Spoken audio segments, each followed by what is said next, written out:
Tengo 67 años y hace 3 meses descubrí que mi hijo planeaba encerrarme en un asilo para robar mi casa de 750,000.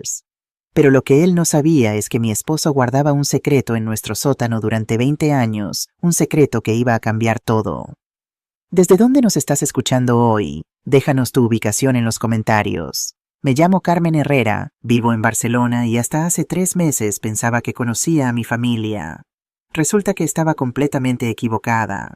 Miro ahora las paredes de mi casa en el barrio de Gracia, esta casa donde crié a mi hijo, donde celebramos cumpleaños y navidades, donde pensé que envejecería en paz junto a mi esposo Antonio. Y me pregunto, ¿en qué momento exacto mi hijo Miguel dejó de ser mi niño y se convirtió en alguien capaz de planear mi muerte? Pero déjame empezar desde el principio, porque esta historia no comenzó hace 3 meses. Comenzó hace 40 años, cuando decidí que daría todo por mi familia. Nací en un pueblo pequeño de Andalucía en 1957. Mi padre era agricultor, mi madre costurera. Aprendí desde niña que el trabajo duro y la familia son lo único que importa en esta vida. Cuando tenía 22 años, conocí a Antonio Herrera en Sevilla. Él era un joven ingeniero trabajador honesto con sueños de construir edificios que duraran generaciones. Nos casamos en 1979 en plena transición. España estaba cambiando y nosotros también queríamos cambiar nuestras vidas. Antonio consiguió trabajo en Barcelona con Constructora Salazar, una empresa grande con contratos gubernamentales. Yo encontré trabajo como maestra en una escuela primaria en Gracia. Éramos jóvenes enamorados, llenos de esperanza. En 1984 nació Miguel, mi sol, mi vida, mi razón de ser.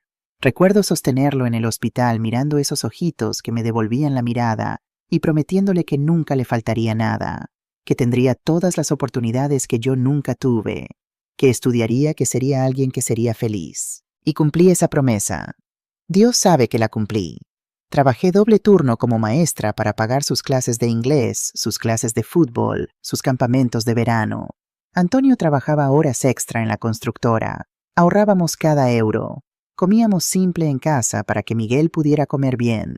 Comprábamos ropa de segunda mano para nosotros, para que Miguel tuviera uniformes nuevos. Miguel estudió en buenas escuelas. Fue a la Universidad Autónoma de Barcelona. Estudiaba administración de empresas. Íbamos tan orgullosos a su graduación en 2006. Mi hijo universitario. El primero en nuestra familia. En 2004 algo cambió en nuestra vida.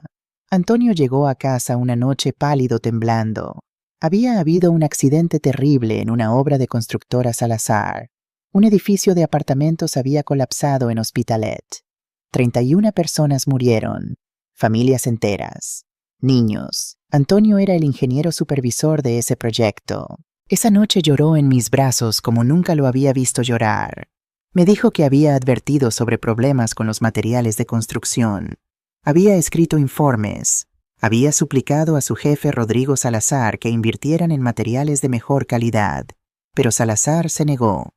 Demasiado caro, le había dicho. Y entonces el edificio cayó. 31 almas. Una semana después Antonio fue despedido, pero peor que eso, Salazar lo culpó públicamente del colapso. Dijo que Antonio había aprobado los materiales defectuosos, que había falsificado inspecciones, que era su culpa que esas personas murieran. Mi esposo, el hombre más honesto que conozco, fue destruido públicamente. Antonio intentó defenderse, pero Salazar tenía abogados caros, conexiones políticas, poder. Nosotros no teníamos nada. Antonio no pudo conseguir otro trabajo en construcción. Su reputación estaba arruinada. A sus 50 años mi esposo se convirtió en un paria en su propia industria. Tuvimos que vivir solo con mi salario de maestra. Fueron años difíciles, pero Antonio nunca se rindió. Comenzó a trabajar como consultor independiente, pequeños proyectos, asesorías. Yo seguí enseñando hasta jubilarme en 2019, y juntos, centavo a centavo, año tras año, compramos esta casa. Esta hermosa casa de 4 habitaciones en Gracia, cerca del Park Güell. Pagamos la hipoteca durante 30 años. 30 años de sacrificio, de trabajo, de ahorro. Pero era nuestra fortaleza, nuestro legado para Miguel.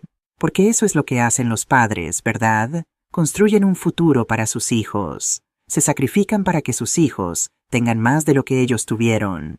¡Qué ingenua fui! Miguel se graduó, consiguió trabajo en ventas para una empresa de tecnología. Ganaba bien. En 2020 conoció a Laura Mendoza en un gimnasio. Ella era guapa, educada, trabajaba como contadora en el Banco de Barcelona. Parecía perfecta para Miguel. Se casaron en 2021, una boda pequeña debido a la pandemia, pero hermosa.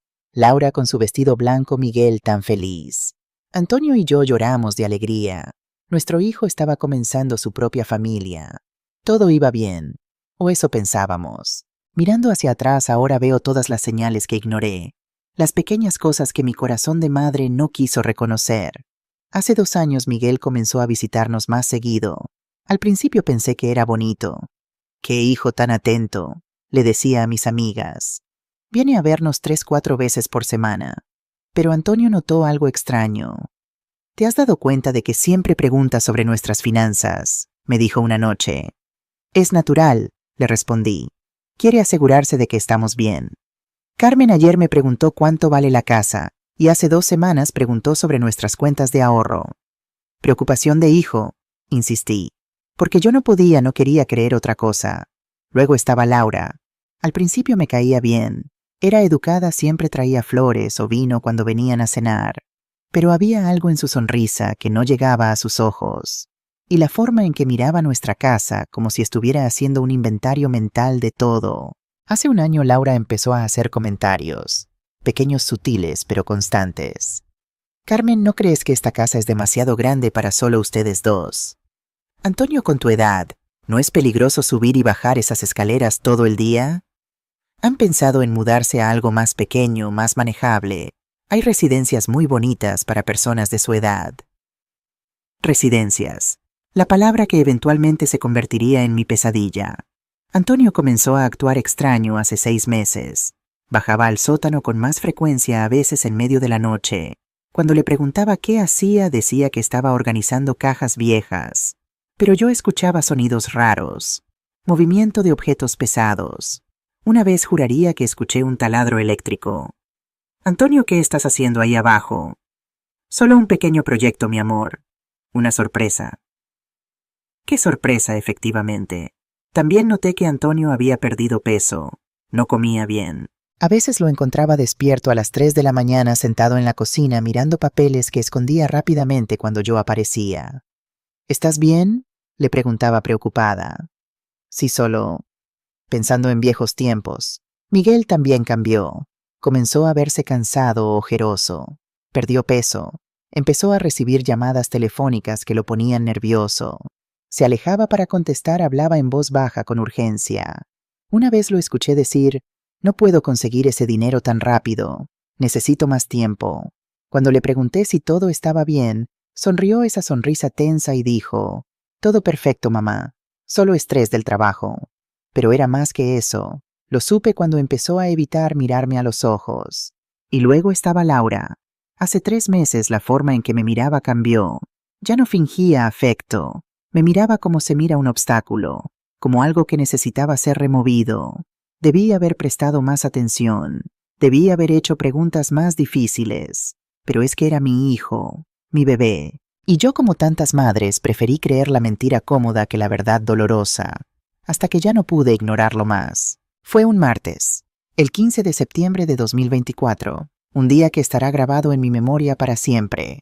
Antonio y yo estábamos desayunando en la cocina, café con leche y tostadas con tomate, nuestro desayuno de siempre durante 40 años. El sol entraba por la ventana, Barcelona despertaba con sus sonidos habituales. Todo parecía normal. Entonces sonó el timbre a las 9 de la mañana. Era Miguel y Laura. Ambos sonriendo de esa manera que ahora reconozco como la sonrisa de los depredadores antes de atacar. Mamá, papá, Miguel nos abrazó con demasiado entusiasmo.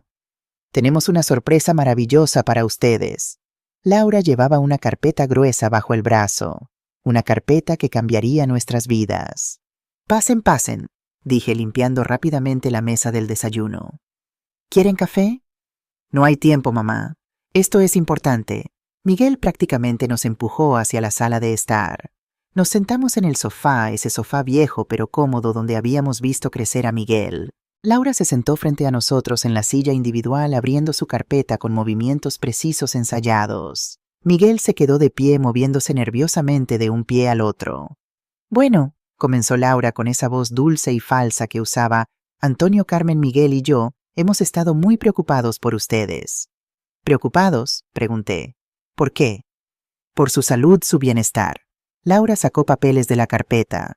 A su edad, vivir solos en una casa tan grande subiendo y bajando escaleras es peligroso. Antonio frunció el ceño. Estamos perfectamente bien.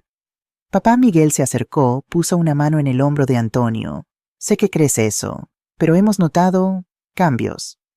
¿Qué cambios? Mi voz sonó más alta de lo que pretendía. Laura sacó más papeles. Hemos estado consultando con el doctor Javier Ochoa, un especialista en geriatría muy respetado. Nunca he ido a ver a ningún doctor Ochoa, dijo Antonio.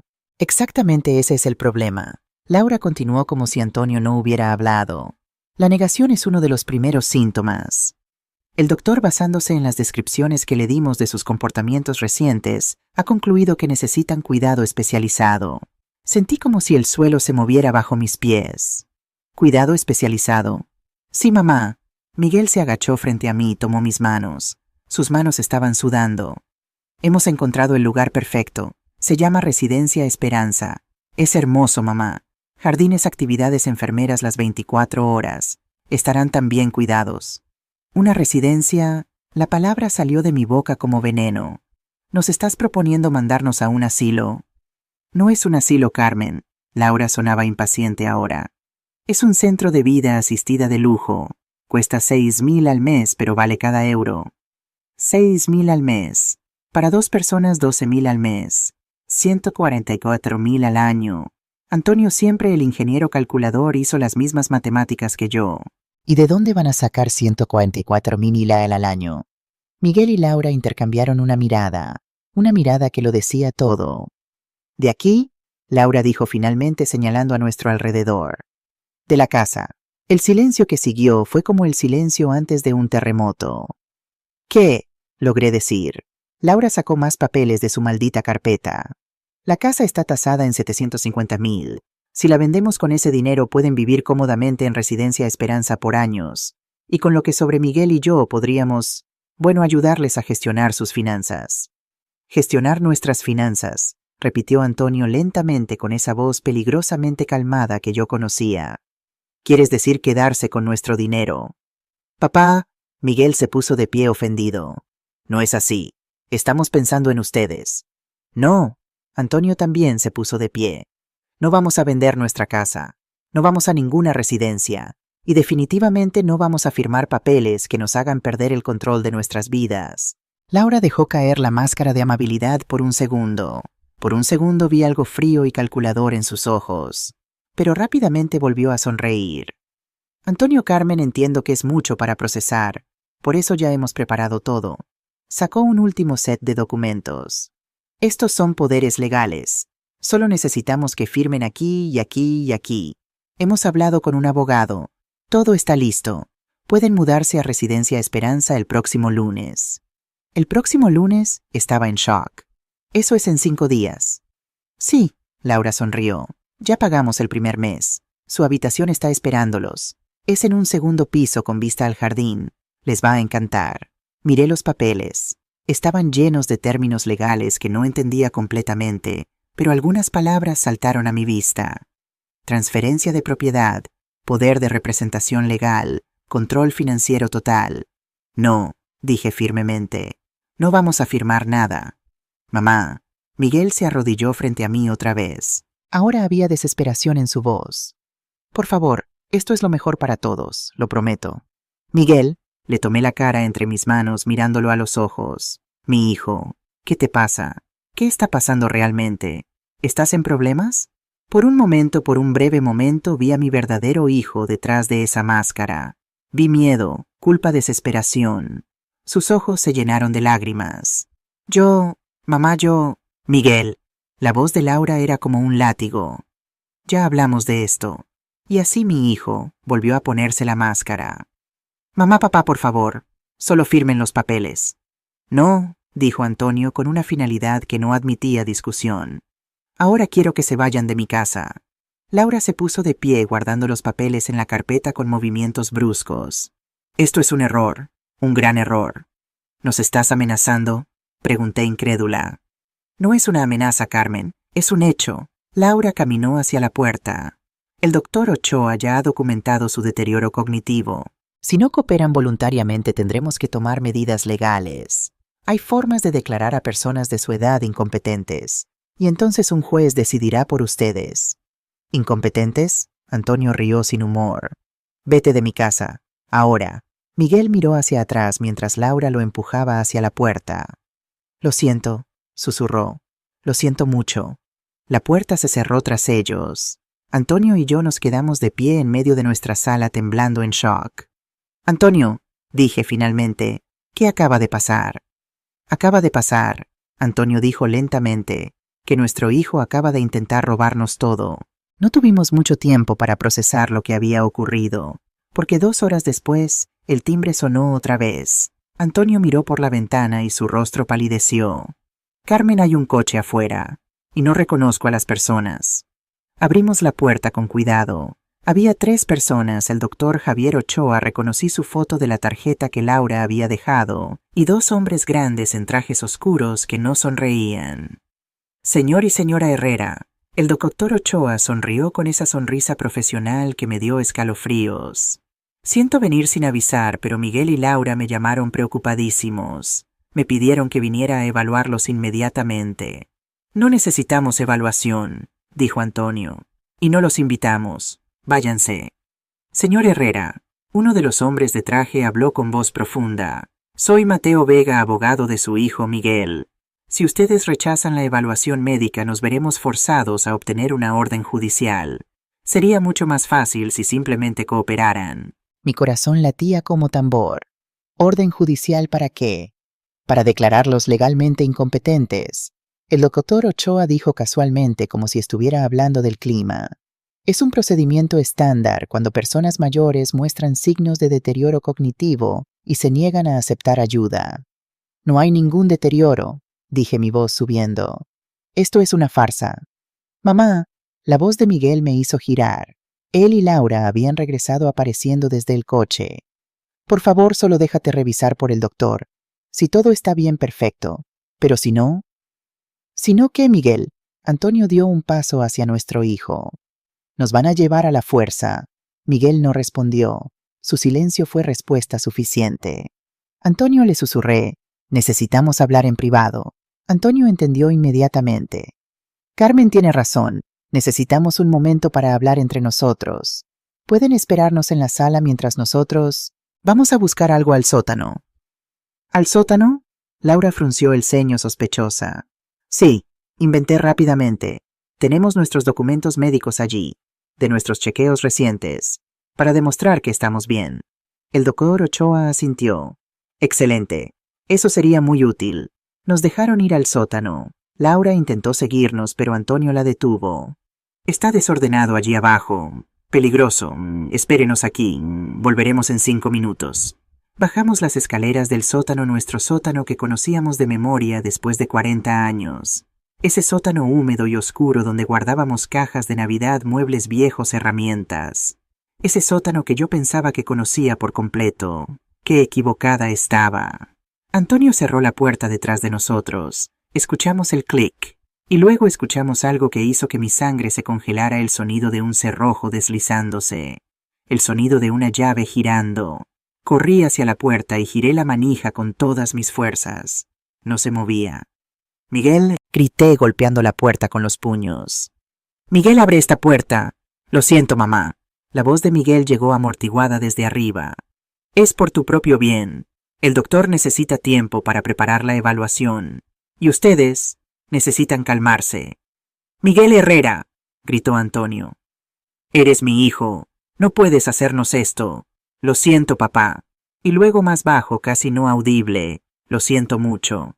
Escuchamos pasos alejándose, voces murmurando, la puerta principal cerrándose, y luego silencio. Nos habían encerrado, en nuestra propia casa. Nuestro propio hijo nos había encerrado como a criminales. Comencé a hiperventear. «Antonio, no puedo respirar. No puedo... ¿Qué está pasando? Nuestro hijo...» «¿Cómo...? Las paredes del sótano parecían cerrarse. Estaba teniendo un ataque de pánico. 40 años viviendo en esta casa y nunca había sentido claustrofobia. Hasta ahora.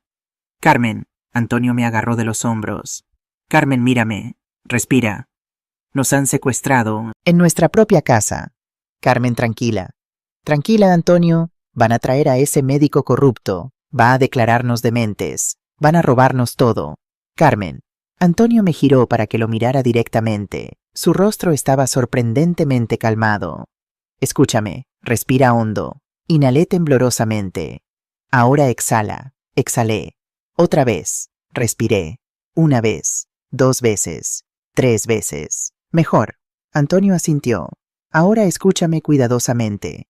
No saben lo que hay detrás de esta pared. Miré a donde señalaba. Era la pared del fondo del sótano. Una pared vieja de ladrillos como el resto del sótano. No había nada especial en ella. Antonio, ¿de qué hablas? En lugar de responder, mi esposo caminó hacia esa pared. Sus dedos buscaron algo presionando ladrillos probando. Finalmente encontró lo que buscaba. Presionó un ladrillo específico que parecía idéntico a todos los demás. ¡Clic! El ladrillo se hundió en la pared como un botón. Y entonces, para mi absoluto asombro, una sección entera de la pared aproximadamente del tamaño de una puerta comenzó a moverse. Se deslizó hacia adentro con un suave sonido mecánico revelando oscuridad detrás. Me quedé paralizada mirando esa abertura que definitivamente no existía 5 segundos antes. Antonio, susurré. ¿Qué diablos? Mi esposo encendió una linterna que había estado escondida en un nicho junto a la abertura. La luz iluminó lo que parecía ser una pequeña habitación secreta. 20 años, Carmen, Antonio dijo suavemente. Este espacio ha estado aquí durante 20 años, desde 2004. ¿20 años? Mi voz sonó aguda, histérica, incluso para mis propios oídos. Has tenido una habitación secreta bajo nuestra casa durante 20 años y nunca me lo dijiste.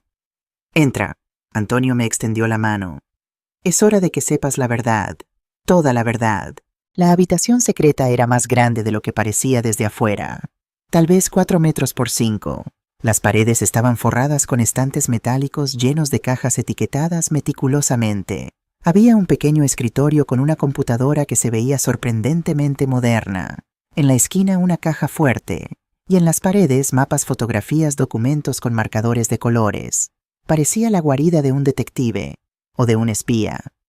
Antonio, dije lentamente tratando de mantener la calma cuando en realidad quería gritar, creo que necesitas explicarme algunas cosas. Ahora mismo. Mi esposo suspiró, se sentó pesadamente en la silla del escritorio. De repente se veía todos sus 70 años y algunos más. Las arrugas en su rostro parecían más profundas bajo la luz artificial. ¿Recuerdas el edificio mediterráneo?, preguntó. Por supuesto. ¿Cómo podría olvidarlo? La pesadilla que destruyó la carrera de mi esposo. El edificio que colapsó en 2004. 31 personas murieron. 31 personas murieron, repitió Antonio, porque Rodrigo Salazar decidió que salvar 2 millones de euros era más importante que 31 vidas humanas. Se levantó y abrió una de las cajas. Estaba llena de carpetas, fotografías, documentos oficiales. Carmen, durante meses antes del colapso yo escribí informes. 3 informes oficiales advirtiendo sobre los materiales de construcción subestandard. Advertí que las vigas de acero eran demasiado delgadas, que el concreto no tenía la resistencia especificada, que las soldaduras eran defectuosas. Sacó documentos, me los mostró. Reconocí la firma de Antonio en la parte inferior. Salazar ignoró cada advertencia, cada una. Y cuando el edificio cayó, me culpó a mí. Dijo que yo había aprobado esos materiales, que yo había falsificado las inspecciones. Me convirtió en el chivo expiatorio perfecto. Lo sé, Antonio. Vivimos todo eso juntos. Pero lo que no sabes... Antonio sacó más cajas. Es que ese día cuando Salazar me despidió me amenazó. Me dijo que si alguna vez intentaba limpiar mi nombre, si alguna vez hablaba con periodistas o autoridades, él se aseguraría de que tú y Miguel tuvieran accidentes. Accidentes como los que les han ocurrido a otros 3 ingenieros que trabajaron en proyectos de Salazar y que sabían demasiado. Sentí frío recorrer mi espalda. ¿Estás diciendo que Salazar es un asesino? Estoy diciendo que Rodrigo Salazar es parte de una organización criminal que ha estado operando en Cataluña durante décadas. Construcción, bienes raíces, lavado de dinero, corrupción gubernamental. Y sí, cuando es necesario, eliminación de testigos incómodos. Antonio encendió la computadora. La pantalla se iluminó mostrando archivos organizados meticulosamente. Durante 20 años, Carmen, he estado investigando a Salazar, documentando cada crimen, cada soborno, cada contrato fraudulento. He recopilado evidencia que podría mandar a prisión no solo a Salazar, sino a docenas de personas en su red. Funcionarios gubernamentales, jueces, otros empresarios. Miré las pantallas, las cajas, la magnitud de todo. Antonio, esto es enorme. Es la red de corrupción más grande en la historia de Cataluña, Antonio dijo simplemente. Y durante 20 años he estado construyendo el caso que la va a derribar. ¿Por qué? Susurré. ¿Por qué dedicar 20 años de tu vida a esto? ¿Por qué arriesgar todo? Antonio cerró los ojos. Porque 31 personas murieron, Carmen. Niños, abuelos, familias enteras. Y nadie pagó por eso. Salazar siguió construyendo, siguió ganando millones, siguió sobornando jueces. Y esas 31 familias nunca tuvieron justicia. Pero Antonio, si tienes toda esta evidencia, ¿por qué no la has entregado a las autoridades? Porque Salazar tiene gente en todas partes. En la policía local, en el gobierno municipal. Si hubiera ido a las autoridades equivocadas, estaríamos muertos. Tú, yo, Miguel. Se acercó a la caja fuerte, marcó la combinación que aparentemente tenía memorizada. La puerta se abrió revelando más documentos, dispositivos de almacenamiento y algo que hizo que mi corazón se saltara un latido. Un teléfono satelital. Hace 3 años, Antonio sacó el teléfono. Fui contactado por Interpol. Una inspectora llamada Ana Ruiz había estado investigando corrupción en la industria de construcción española. Encontró conexiones con el edificio Mediterráneo. Me encontró a mí. Interpol, repetí débilmente. Sí. Les ofrecí toda mi evidencia, pero les dije que necesitaba garantías de seguridad para ti, para Miguel. Ana Ruiz acordó. Durante 3 años he estado trabajando oficialmente con Interpol para construir un caso que no solo derribe a Salazar, sino a toda su red. Tuve que sentarme. Mis piernas ya no podían sostenerme.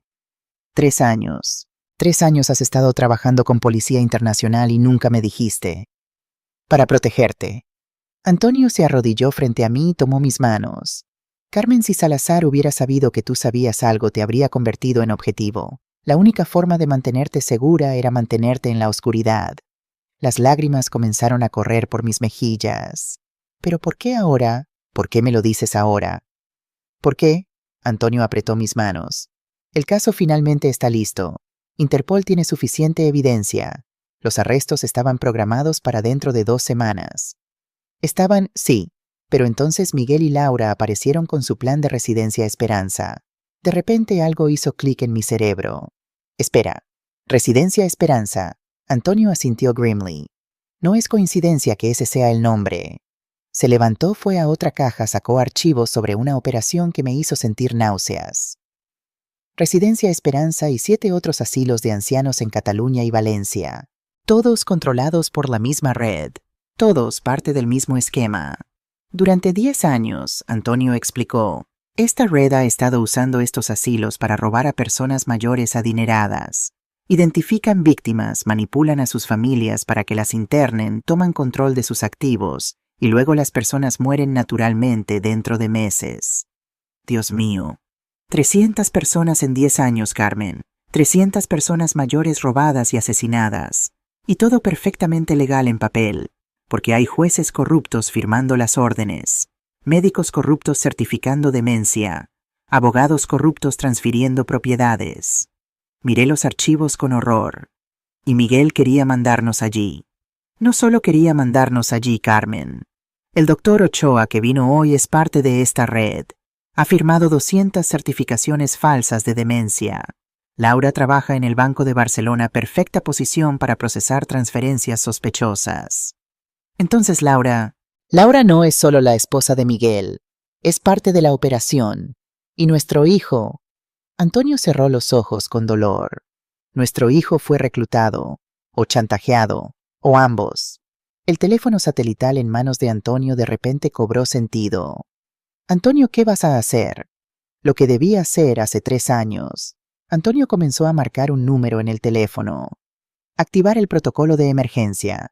El teléfono sonó una vez, 2 veces. Una voz femenina respondió: Inspectora Ana Ruiz Interpol. Ana, Antonio dijo con voz firme. Habla Antonio Herrera. Código Esperanza. Es hora. Confirmado. La voz de Ana sonó profesional eficiente. Tengo equipos en ruta a su ubicación. ETA 40 minutos. Antonio, ¿cuál es su situación? Mi hijo y su esposa nos han encerrado en el sótano de nuestra casa. Están arriba con el doctor Ochoa y probablemente otros. Carmen está conmigo. Ambos estamos seguros por ahora. Entendido. Mantenga esta línea abierta. Y Antonio, después de 3 años, finalmente va a terminar. Va a tener su justicia. Antonio colgó y me miró. Las lágrimas corrían por su rostro. Carmen, lo siento. Lo siento tanto por haberte mantenido en la oscuridad durante 20 años. Por las mentiras, los secretos, el peso que he cargado solo. Pero te juro que cada decisión que tomé fue para protegerte. Lo abracé, este hombre que había sido mi compañero durante 45 años, que había cargado un secreto tan pesado durante tanto tiempo para mantenerme segura. Te perdono, susurré. Pero Antonio, prométeme algo. Lo que sea. No más secretos. Nunca más.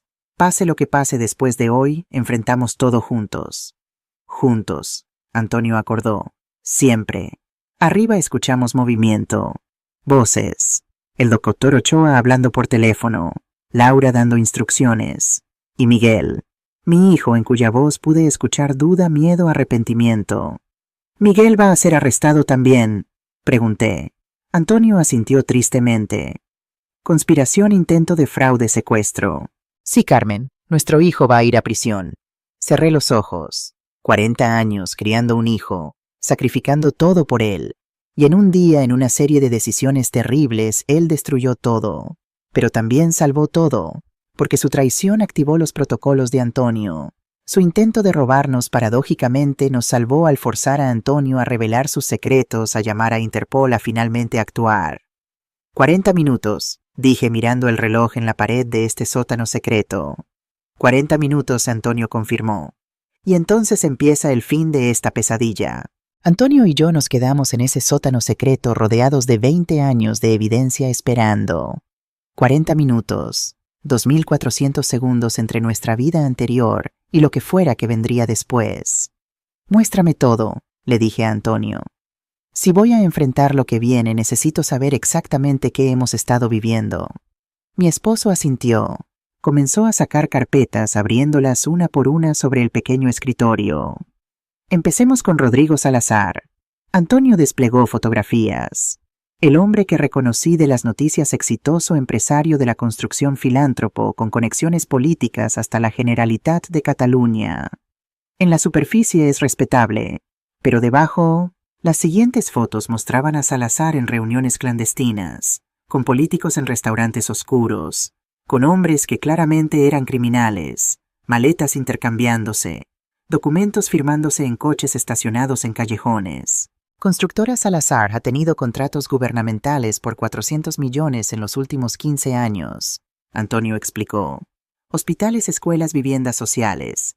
Cada proyecto inflado en costos materiales, subpar, sobornos para inspectores. El edificio Mediterráneo no fue el primero en tener problemas. Fue solo el primero en colapsar completamente. Y nadie lo detuvo. Porque Salazar no trabaja solo. Antonio desplegó un organigrama complejo. Tiene socios, jueces que aprueban sus contratos, políticos que bloquean investigaciones, banqueros que lavan el dinero, y... pausó mirándome con preocupación. Tiene la red de Residencia Esperanza. Abrió otro archivo. Este me hizo sentir físicamente enferma. Residencia Esperanza, Residencia Tranquilidad, Residencia Armonía.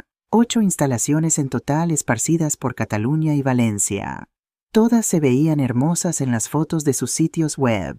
Jardines cuidados, habitaciones luminosas, personal sonriente. Estas residencias no son asilos normales, Antonio dijo con voz tensa. Son máquinas de robar. Así funciona. Primero identifican a personas mayores con activos significativos. Luego manipulan a las familias, les convencen de que sus padres necesitan cuidado especializado. Un médico corrupto certifica demencia. Un juez firma la orden de internamiento. La persona es enviada a la residencia, sus activos son transferidos a administración familiar. Y luego mueren, a veces en semanas, a veces en meses. Sobredosis de medicamentos, negligencia médica, causas naturales. Y el dinero desaparece en cuentas offshore, empresas fantasma. Las familias piensan que están heredando, pero en realidad la mayor parte va a la red. Miré las estadísticas que Antonio había compilado meticulosamente. 300 personas mayores en 10 años.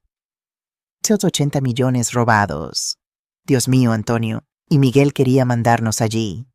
Sí, la voz de mi esposo se quebró. Nuestro hijo iba a ser nuestro asesino. Arriba escuchamos movimiento, pasos pesados. Más personas habían llegado. Antonio revisó las cámaras de seguridad en su computadora, cámaras que yo no sabía que existían instaladas por toda nuestra casa. 3 hombres más, Antonio murmuró señalando la pantalla. No los reconozco, pero por la forma en que se mueven, por cómo Miguel se encoge cuando hablan. Son sicarios. ¿Sicarios en nuestra casa? Carmen, lo que Miguel no entendió es que una vez que te involucras con esta gente no puedes simplemente decir que no. Ellos vinieron a asegurar que el trabajo se haga. En la pantalla vi a Laura hablando con uno de los hombres. Su lenguaje corporal era completamente diferente. No era la nuera nerviosa que yo conocía. Era autoritaria, dando órdenes, señalando. ¿Quién es realmente Laura?, pregunté. Antonio abrió otro archivo. Laura Mendoza, o al menos ese es el nombre que usa. Trabajar en el Banco de Barcelona es perfecto para procesar las transferencias de dinero de la red. Pero hay más. Carmen Laura es la sobrina de Rodrigo Salazar. El mundo se detuvo. ¿Quién? Su apellido real es Laura Mendoza Salazar, hija de la hermana de Rodrigo. Hace 4 años, cuando comencé a trabajar con Interpol, y Salazar empezó a sospechar que yo era una amenaza, él plantó a Laura en la vida de Miguel. Miré las fotos. Laura coincidentemente uniéndose al mismo gimnasio que Miguel. Laura casualmente necesitando ayuda con su coche en el estacionamiento. El romance relámpago. La boda rápida. Nada fue real, susurré. Todo fue planeado. Ella fue asignada para vigilarnos, reportar nuestros movimientos, y cuando llegó el momento reclutar a Miguel para el plan final. Pero ¿cómo lo reclutaron? Miguel no es... Él no es un criminal. Antonio cerró los ojos con dolor. No lo era, hasta que lo convirtieron en uno. Sacó más documentos, estados de cuenta bancarios, recibos de un casino. Hace 1 año Miguel comenzó a ir a Casino Estrella Dorada en Diagonal Mar.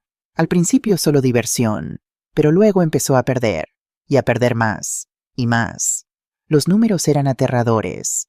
10,000, 30,000, 80,000. En menos de 6 meses, Miguel acumuló 280,000 en deudas de juego. ¿Cómo es posible que no supiéramos? Porque Estrella Dorada no es un casino normal, Carmen. Es propiedad de la red de Salazar. Es una trampa. Identifican objetivos útiles, les dan crédito generoso, los hunden en deuda. Y luego cobran. No en dinero, sino en servicios. Antonio presionó play en una grabación de audio. Era Miguel, su voz llena de pánico. No puedo conseguir 280,000. Es imposible. Una voz fría respondió. Tus padres tienen una casa que vale 650,000. No puedo simplemente quitársela. Es mi madre. Miguel, déjame ser claro. O nos pagas o tus padres tienen un accidente trágico. Y luego tú tienes un accidente. Y luego tu esposa. Pero si cooperas y haces exactamente lo que te digamos, tu deuda desaparece. Tus padres viven cómodamente en Residencia Esperanza. Y tú heredas $500,000 para empezar tu vida de nuevo. Silencio. Luego Miguel con voz rota. ¿Qué necesitan que haga? Las lágrimas corrían por mis mejillas mientras escuchaba a mi hijo venderse, vendiéndonos. No es excusa, Antonio dijo firmemente. Miguel es un adulto. Tomó decisiones, malas decisiones. Pero Carmen también es víctima. Víctima de su propia debilidad, sí, pero también víctima de una red que se especializa en encontrar debilidades y explotarlas. ¿Cuándo conseguiste esta grabación? Hace 2 meses. Interpol ha estado monitoreando el casino. Cuando Miguel apareció en nuestro radar, Ana Ruiz me contactó. Me preguntó si quería ser advertido. Le dije que sí, que necesitaba saber si mi propio hijo iba a traicionarnos. Y no hiciste nada para detenerlo. Antonio me miró con esos ojos cansados que tanto amaba. Porque necesitábamos que lo intentara Carmen. Necesitábamos que activara su plan para tener causa probable para arrestar a todos. Secuestro, fraude de ancianos, conspiración. Si lo hubiera detenido antes, la red simplemente encontraría otro objetivo. Otras familias sufrirían. Entonces nos usaste como cebo. Sí, y sé que eso es imperdonable. Pero Carmen, mírate ahora. Tú y yo estamos seguros. En 20 minutos Interpol va a arrestar a todos los que están arriba. Y con suerte esta evidencia va a desmantelar toda la red. Cientos de familias van a estar seguras porque nosotros tomamos este riesgo. Quería estar enojada. Quería gritar que Antonio no tenía derecho a tomar esa decisión por mí. Pero mirando todas esas cajas, todos esos nombres de víctimas, todas esas familias destruidas... 20 minutos, dije. ¿Qué más necesito saber antes de que llegue Interpol? Antonio me mostró más grabaciones de Miguel. No para torturarme, explicó, sino porque necesitaba entender completamente lo que había pasado. Cómo mi hijo había caído tan bajo. La primera grabación era de hace 6 meses. Miguel en su coche hablando por teléfono con Laura. No puedo hacerles esto, Miguel decía. Son mis padres. Miguel, amor, ya hablamos de esto. O ellos, o nosotros. No hay otra opción. Debe haber otra manera de conseguir el dinero. ¿Cuál? Tu salario ganas 45,000 al año. Debes 280,000. Harías falta 6 años solo para pagar el interés. Y estas personas no esperan 6 años, Miguel. Esperan 2 meses. Entonces me declaro en bancarrota. La risa de Laura era fría. Cariño, no entiendes con quién estamos tratando. Mi tío Rodrigo no acepta bancarrota. ¿Acepta pago completo o acepta sangre? ¿Cuál prefieres? ¿Tu tío? La voz de Miguel sonaba confundida. ¿Qué tiene que ver tu tío con esto? Pausa larga. Luego Laura, con voz diferente, más dura. Miguel, ¿realmente pensaste que nuestro matrimonio fue coincidencia? ¿Que yo me enamoré de ti por accidente? ¿Qué estás diciendo? Estoy diciendo que he estado vigilando a tu familia durante 4 años. Tu padre es un problema para mi tío. Un problema que necesita ser resuelto. Y tú, mi querido esposo, eres la solución perfecta. El sonido de Miguel hiperventilando era audible incluso en la grabación. No, esto no está pasando. Oh, sí está pasando. Y tienes 2 opciones: ayudarnos y salir rico o resistir y morir con tus padres. ¿Qué eliges? La grabación terminó con Miguel sollozando. Pobre idiota, murmuré. Lo manipuló desde el principio. Sí, Antonio asintió. Pero Carmen, escucha esta siguiente. Es de hace un mes. En esta grabación Miguel sonaba diferente, más resignado. Estaba hablando con el doctor Ochoa. ¿Cuánto tiempo tienen una vez que están en la residencia? Depende de su salud inicial. Ochoa respondía casualmente. Algunos duran 6 meses, otros solo semanas. Hay formas de acelerar el proceso si es necesario. ¿Formas de acelerar? La voz de Miguel temblaba. ¿Estás hablando de matarlos? Miguel, no seas dramático. Estoy hablando de medicación apropiada para pacientes con demencia avanzada. A veces esa medicación tiene efectos secundarios desafortunados. Es completamente natural. No hay nada natural en esto. ¿Quieres tus 280,000 de deuda eliminada o no? Porque puedo llamar a mis amigos en el casino ahora mismo. Estoy seguro de que les encantará discutir opciones de pago contigo. Opciones que involucran sótanos oscuros y herramientas eléctricas. Silencio. Luego Miguel, ¿cuánto tiempo? Como dije, semanas. Tal vez 2 meses máximo. ¿Y sufrirán? ¿Te importa? Otra pausa larga. Luego Miguel, con voz muerta. No, supongo que no. Tuve que pausar la grabación. No podía escuchar más. Mi hijo, mi bebé, discutiendo casualmente cuánto tiempo tomaría matarnos. Carmen. Antonio puso su mano sobre la mía. Necesitas escuchar la última grabación. Es de hace 3 días. No quiero escuchar más. Por favor, es importante. Presionó play. Esta vez Miguel estaba solo, hablando consigo mismo, o tal vez grabando un mensaje que nunca envió. Mamá, papá, si están escuchando esto, no sé cómo decirlo. Lo siento.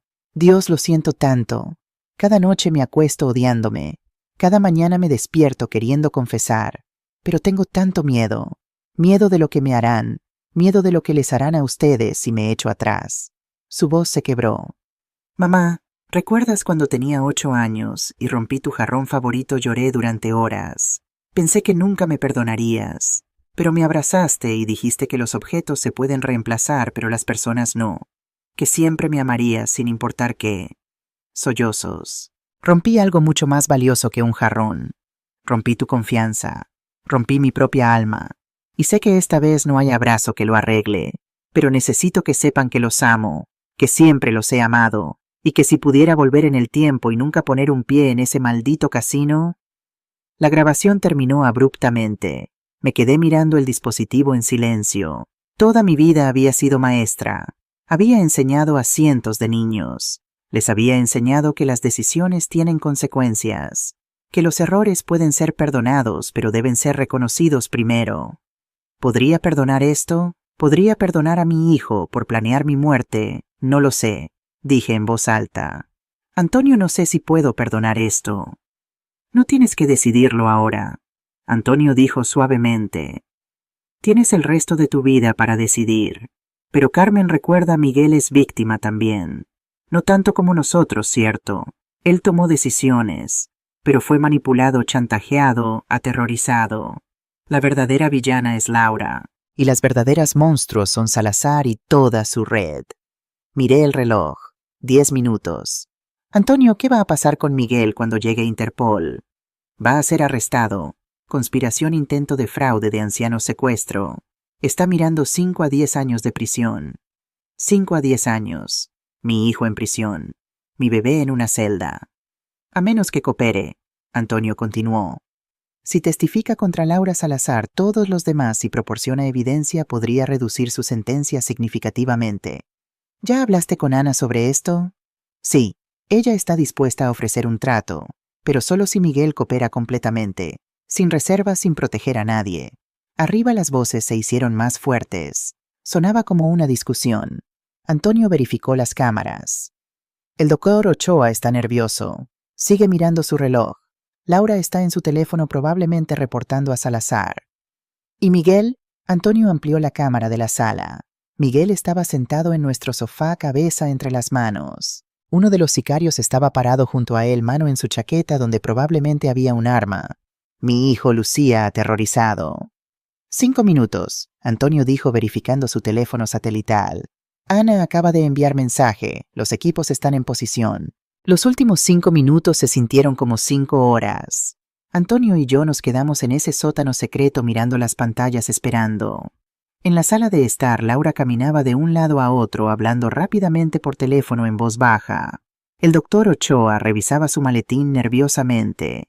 Los 3 sicarios se habían posicionado estratégicamente, uno cerca de Miguel, uno cerca de la puerta principal, uno mirando por la ventana. Profesionales, Antonio murmuró. Saben lo que hacen. Antonio, ¿y si algo sale mal? ¿Y si hay tiroteo?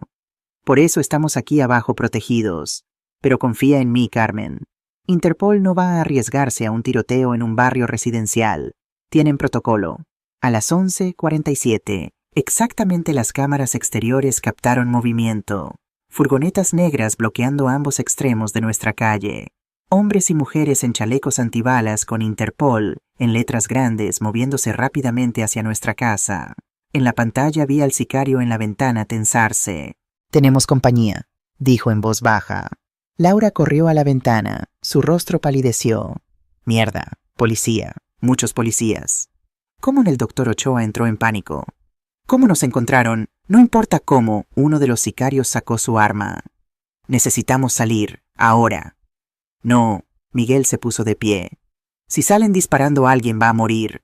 Mi madre y mi padre están en el sótano. Por favor, solo ríndanse. Cierra la boca. El sicario lo empujó de vuelta al sofá. Bang, bang, bang. El sonido de la puerta siendo golpeada con fuerza. Interpol, abran la puerta. Laura miró alrededor frenéticamente. La puerta trasera. Podemos salir por... Está rodeado. Antonio murmuró mirando todas las cámaras. Tienen la casa completamente cercada. En la pantalla vi al líder de los sicarios tomar una decisión. Le hizo señas a Laura. Tú vienes con nosotros. Eres nuestro seguro. Que no yo. Él la agarró del brazo. O vienes voluntariamente o te cargo. Elige. Crash. La puerta principal explotó hacia adentro. Interpol entrando en formación táctica a armas alzadas. Al suelo, todos al suelo, manos donde pueda verlas. El caos estalló. El doctor Ochoa inmediatamente se tiró al suelo, manos sobre su cabeza, gritando: «¡No disparen, no disparen! ¡Soy doctor!».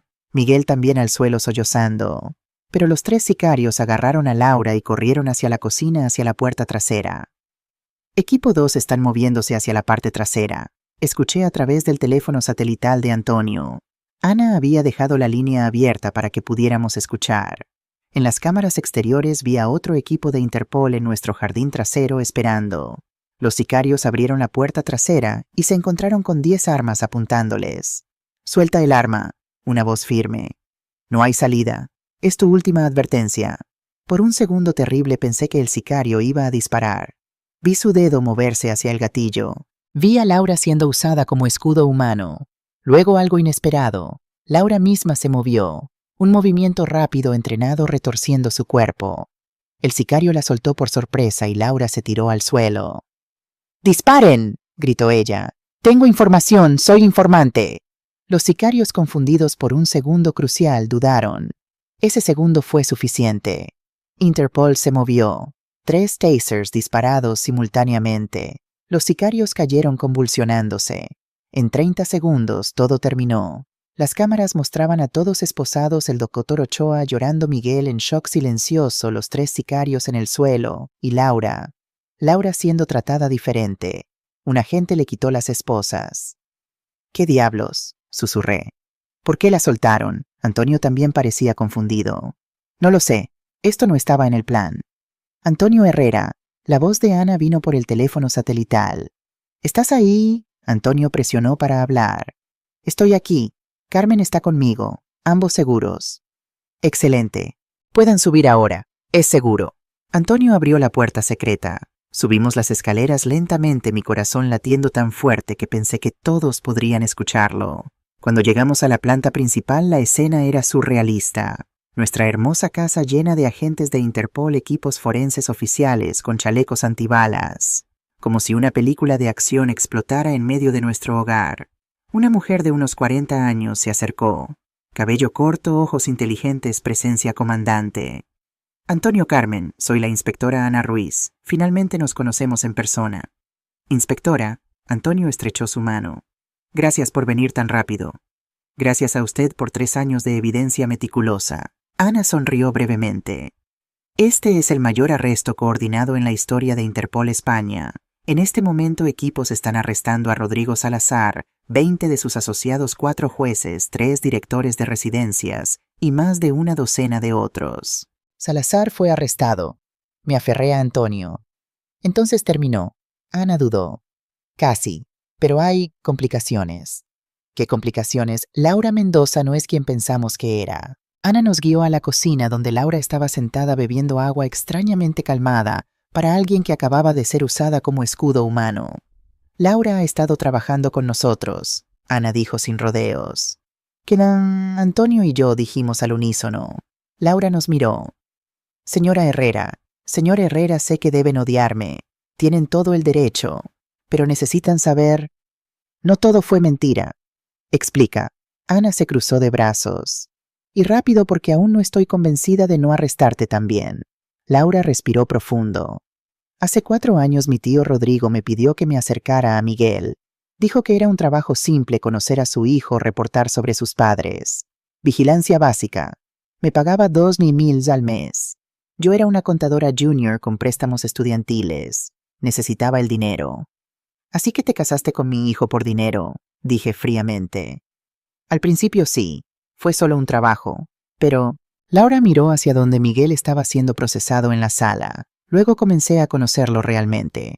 Miguel es dulce, ingenuo, quiere ser bueno. Y me enamoré de él. De verdad. «Qué conveniente», Antonio dijo secamente. «No les estoy pidiendo que me crean, solo explico. Hace 2 años descubrí la verdad sobre las residencias, sobre las personas muriendo, sobre todo. Y me enfermé, literalmente físicamente enferma». Ana confirmó. Laura vino a nosotros hace 18 meses. Ofreció cooperar en exchange por inmunidad. 18 meses. Mis ojos se ampliaron. Entonces cuando Miguel empezó a apostar... Fue idea mía, Laura dijo quedamente. Le sugerí que fuéramos a Estrella Dorada. Sabía que era trampa. Sabía que lo engancharían. Porque necesitábamos que estuviera en deuda para que el plan se activara. ¡Lo usaste!, grité. Destruiste a mi hijo deliberadamente. Sí. Laura también gritó, lágrimas corriendo por su rostro. Sí lo hice, y me odio por ello, pero era la única manera de conseguir suficiente evidencia para arrestar a todos. Señora Herrera, Ana intervino calmadamente. Entiendo su furia, pero Laura es la razón por la que pudimos cronometrar este arresto perfectamente. Ella nos informó del plan contra ustedes. Nos dio acceso a las comunicaciones internas de Salazar. Sin ella, esta red seguiría operando. ¿Y mi hijo?, exigí saber. ¿Qué pasa con mi hijo que fue manipulado por su propia esposa? Miguel va a ser arrestado, Ana dijo firmemente. Conspiración, intento de fraude. Pero con la cooperación de Laura, y si Miguel también coopera, podemos recomendar clemencia. ¿Cuánto tiempo?, Antonio preguntó. Originalmente estaría mirando 8 a 10 años. Con cooperación completa podría reducirse a 3 años. Con buen comportamiento cumplir 18 meses. 18 meses. Mi hijo en prisión durante 18 meses. Y ella, señalé a Laura. Ella simplemente queda libre después de destruir a su propio esposo. No quedo libre, Laura dijo amargamente. Entro en protección de testigos. Nueva identidad, nueva ciudad, probablemente nuevo país. Nunca puedo contactar a mi familia otra vez. Nunca puedo contactar a Miguel. Mi vida tal como la conocía terminó. Bueno, dije fríamente, al menos algo de justicia. Ana nos llevó de vuelta a la sala. Miguel estaba siendo llevado afuera esposado. Cuando nos vio se detuvo. Mamá, sus ojos estaban rojos de llorar. Mamá, lo siento. Dios, lo siento tanto. Toda la furia que sentía, todo el dolor explotó. ¿Lo sientes? ¿Lo sientes? Ibas a matarnos, Miguel. Ibas a encerrarnos en un asilo y dejarnos morir para pagar tus deudas de juego. Lo sé, y voy a vivir con eso el resto de mi vida. ¿Cómo pudiste después de todo lo que hicimos por ti? Después de todos los sacrificios. Carmen, Antonio me detuvo. No ahora. Esto no es el lugar. Tenías razón, le dije a Antonio. Luego miré a Miguel. No sé si puedo perdonarte. No sé si alguna vez podré. Lo entiendo, Miguel dijo quedamente. No espero perdón. Solo, por favor, sepan que los amo. Siempre los he amado. Fui débil, fui estúpido, fui terrible. Pero el amor era real. Los oficiales se lo llevaron. Mi hijo desapareciendo en la parte trasera de una furgoneta policial. Laura se acercó. Señora Herrera, sé que me odia, pero hay algo más que necesita saber. Ya no quiero saber nada más. Es sobre el caso. Sobre quién realmente está detrás de todo esto. Eso captó mi atención. Salazar no era el jefe. Salazar era gerencia media, Ana dijo. Laura nos ha estado contando sobre alguien más. Alguien que reclutó a Salazar hace 20 años. Alguien que controla no solo esta red, sino 4 más a través de España. ¿Quién? Laura intercambió mirada con Ana. Una jueza federal, jueza Isabel Torres. Ana Ruiz desplegó documentos en nuestra mesa de comedor, ahora siendo usada como puesto de comando improvisado de Interpol. Jueza Isabel Torres ha sido la jueza familiar principal en Barcelona durante 12 años, Ana explicó. En ese tiempo ha firmado más de 600 órdenes de internamiento para personas mayores. De esas 450 fueron a las 8 residencias controladas por la red. Y 430 murieron dentro de un año. Laura añadió con voz tensa. Los archivos están todos ahí. Nombres, fechas, causas de muerte oficiales. Todo fake. Miré los documentos. Nombre tras nombre. Persona tras persona. Todos muertos. Todos robados. Torres no solo firma las órdenes. Ana continuó. Ella coordina todo. Identifica a las víctimas a través de casos de su corte. Señala familias con personas mayores adineradas. Luego la red se activa. ¿Cómo funciona exactamente? Pregunté necesitando entender completamente. Laura tomó otro documento. Paso 1. Torres identifica objetivo a través de casos de familia en su corte. Divorcios, testamentos, cualquier cosa que revele activos de personas mayores. Paso 2. La red asigna un manipulador. A veces un familiar codicioso, como fue Miguel. A veces plantan gente nueva en la vida de la víctima. Paso 3. Ana continuó. Un médico corrupto como Dr. Ochoa certifica demencia o incompetencia.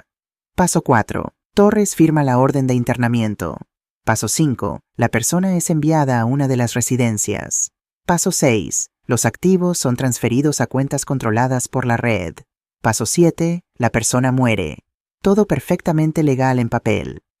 Y nadie nunca sospechó. Antonio parecía incrédulo. Algunos sí, Laura dijo quedamente. 3 abogados que investigaron, 2 periodistas, un detective privado, todos muertos en accidentes en los últimos 6 años. El horror de esto era abrumador. No era solo un crimen, era un sistema industrial de asesinato y robo. Entonces, cuando arrestamos a Salazar y sus asociados hoy, Ana dijo, también necesitamos arrestar a Torres. Pero hay un problema. ¿Qué problema? Torres tiene inmunidad judicial. Necesitamos evidencia absolutamente irrefutable. No solo documentos, sino testimonio directo. Y necesitamos... Ana me miró. Necesitamos que ella admita su rol. Grabado en cámara sin ambigüedad. ¿Me estás pidiendo que le ponga una trampa? Pregunté lentamente. Le estoy pidiendo que ayude a terminar esto. Para todas las familias que han sufrido. Para que ninguna otra Carmen Herrera tenga que enfrentar lo que usted enfrentó hoy. Miré a Antonio. Él asintió lentamente. Tu decisión, Carmen. Pero yo estaré contigo pase lo que pase. Pensé en todas esas personas muertas. Pensé en familias como la nuestra manipuladas y destruidas. Pensé en mi hijo y Higo en la parte trasera de esa furgoneta policial. ¿Qué necesitan que haga? Durante los siguientes 3 días, nuestra casa se convirtió en centro de operaciones de Interpol. Antonio y yo nos quedamos en un hotel cercano mientras equipos forenses procesaban la escena y Ana coordinaba el siguiente paso. El plan era simple pero peligroso. Yo pediría reunirme con la jueza Torres.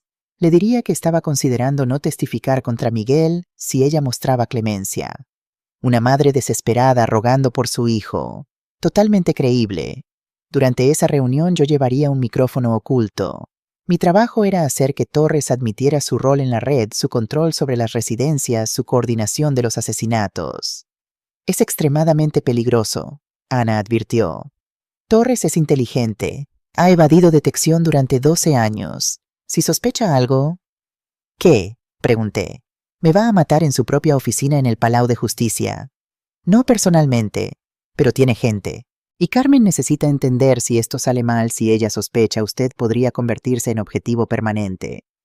Entonces no dejaré que salga mal. Carmen, no tienes que hacer esto, Antonio dijo por 100ª vez. Ya hemos hecho suficiente. No, dije firmemente.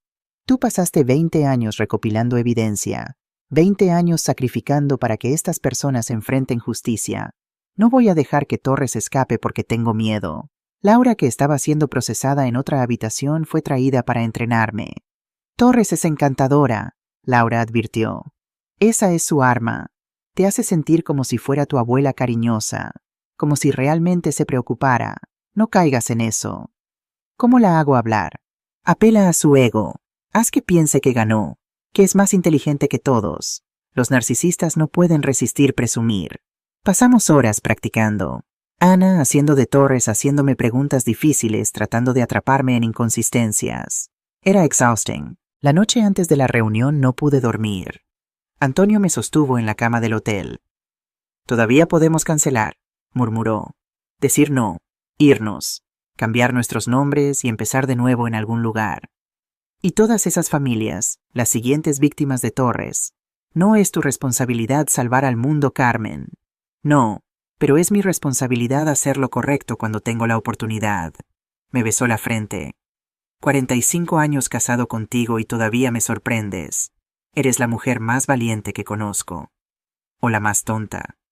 Ambas cosas pueden ser ciertas. Esa noche, mientras Antonio roncaba suavemente, pensé en Miguel. Él estaba en prisión preventiva ahora esperando el proceso. Laura dijo que estaba cooperando completamente, dando nombres, ubicaciones, detalles de todo lo que sabía. ¿Podría perdonarlo alguna vez? No lo sabía. Pero tal vez si ayudaba a terminar esto, si me aseguraba de que ninguna otra madre enfrentara lo que yo enfrenté, tal vez encontraría paz. A la mañana siguiente los técnicos me equiparon con el micrófono, tan pequeño que era invisible bajo mi blusa. Recuerda, Ana repasó las instrucciones finalmente. Necesitamos que admita 3 cosas. 1, que controla las residencias. 2, que coordina la identificación de víctimas. 3, que sabe sobre las muertes y las aprueba. Sin esas 3 admisiones no tenemos caso. Entiendo.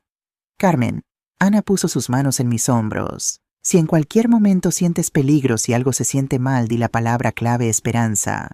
Tendremos equipos afuera. Te sacaremos inmediatamente. No va a ser necesario. Espero que tengas razón. Antonio me llevó al Palau de Justicia. Me besó antes de que entrara. Vuelve a mí, susurró. Siempre. La oficina de la jueza Isabel Torres estaba en el 4º piso. Elegante, tradicional, llena de libros legales y certificados enmarcados.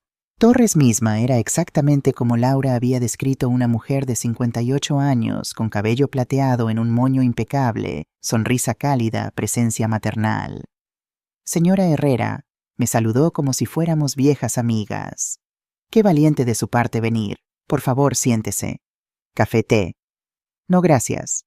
Entiendo que esto debe ser terriblemente difícil para usted. Su propio hijo arrestado. Qué tragedia cuando las familias se destruyen así. Su simpatía sonaba genuina.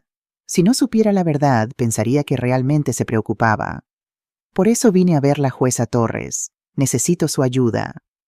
Por supuesto. ¿En qué puedo ayudar? Respiré profundo.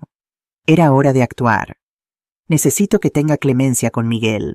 Es mi único hijo. Sé que cometió errores, pero es joven. Puede cambiar. Puede redimirse. Pero no si pasa 10 años en prisión. Torres juntó sus manos.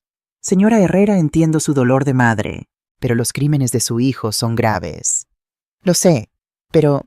Bajé mi voz, miré alrededor como si estuviera nerviosa. He oído cosas sobre usted, sobre cómo ayuda a familias con situaciones complicadas. Torres se tensó casi imperceptiblemente. ¿Qué ha oído exactamente?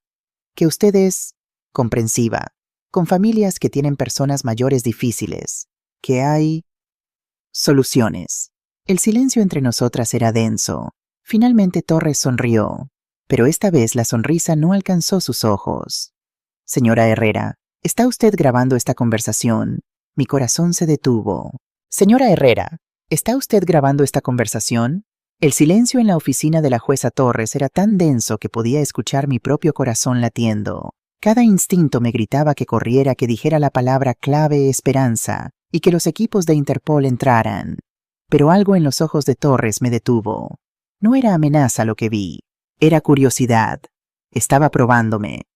Grabarla, dejé que mi voz temblara ligeramente como una mujer mayor intimidada.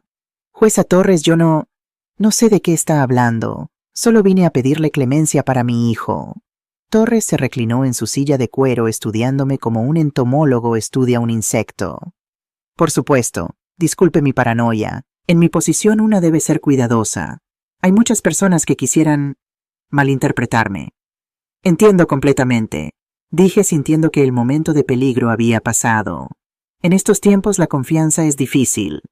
Muy difícil. Torres asintió.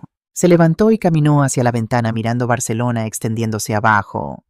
Señora Herrera, hablemos honestamente. Usted mencionó que había oído cosas sobre mí. Específicamente, ¿qué cosas? Este era el momento. O conseguía su confesión, o la perdía para siempre.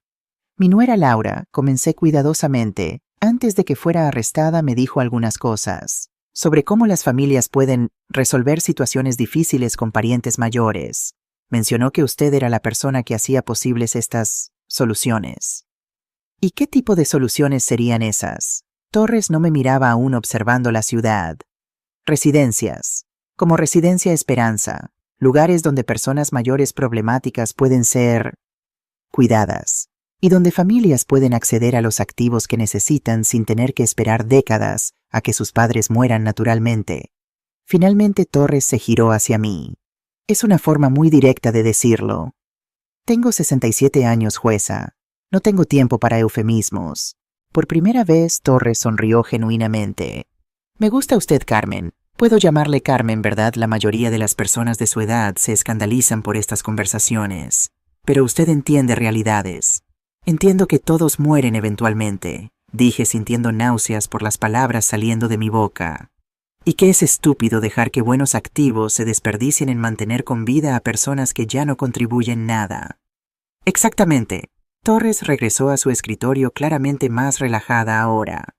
Ve, usted entiende. La mayoría no entiende. Piensan que soy monstruo. Pero pregúntese, ¿qué hace una persona de 85 años con demencia avanzada? Consume recursos médicos, ocupa espacio mientras su familia lucha financieramente esperando una herencia que tal vez nunca llegue. Es desperdicio, concordé odiándome a mí misma. Recursos que podrían usarse mejor. Precisamente, y yo simplemente facilito la redistribución eficiente de esos recursos. Las personas mayores reciben cuidado cómodo en sus últimos meses. Las familias reciben el apoyo financiero que necesitan. Es beneficio mutuo. ¿Últimos meses?, pregunté casualmente. No años. Torres me miró astutamente. Carmen, seamos realistas. Una persona de 85 años en una residencia rara vez vive más de 6 meses. Es naturaleza. Y si la naturaleza necesita pequeña ayuda ocasional, bueno, eso es medicina paliativa. Ahí estaba, admisión de asesinato apenas disfrazada.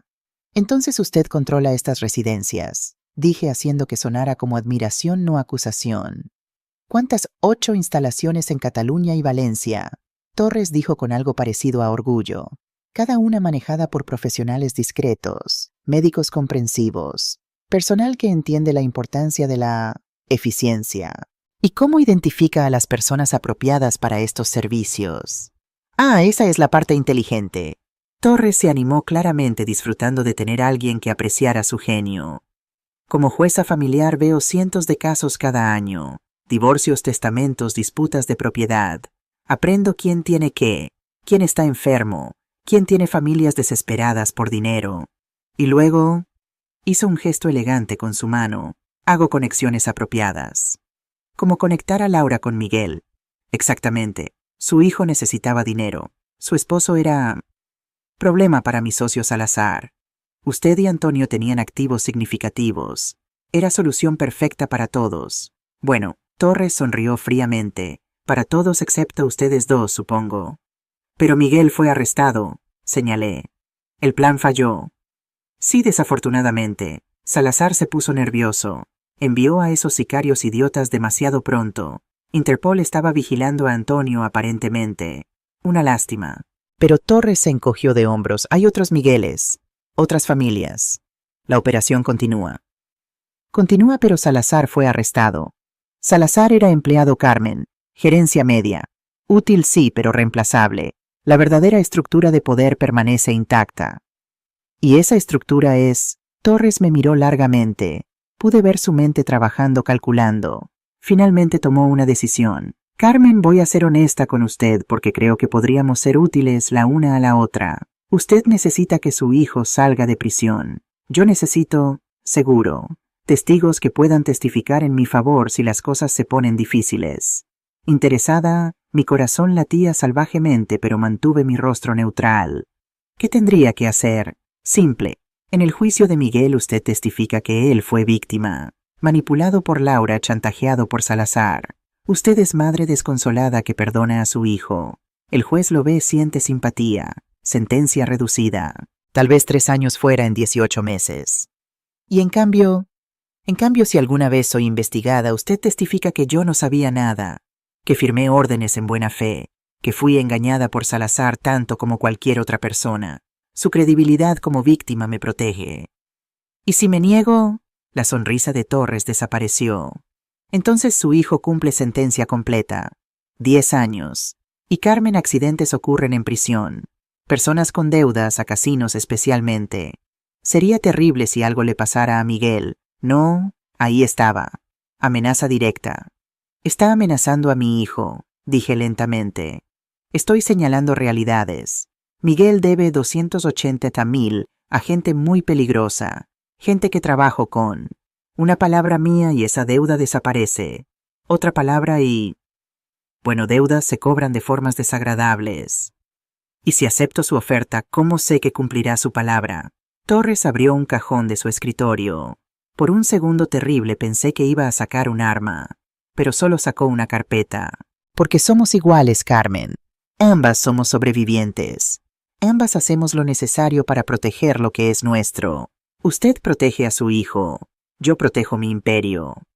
Su imperio, las 8 residencias son solo el comienzo. Tengo intereses en compañías de construcción, bancos, inmobiliarias. Durante 12 años he estado construyendo algo extraordinario. Y no voy a dejar que nadie, ni Interpol, ni nadie me lo quite.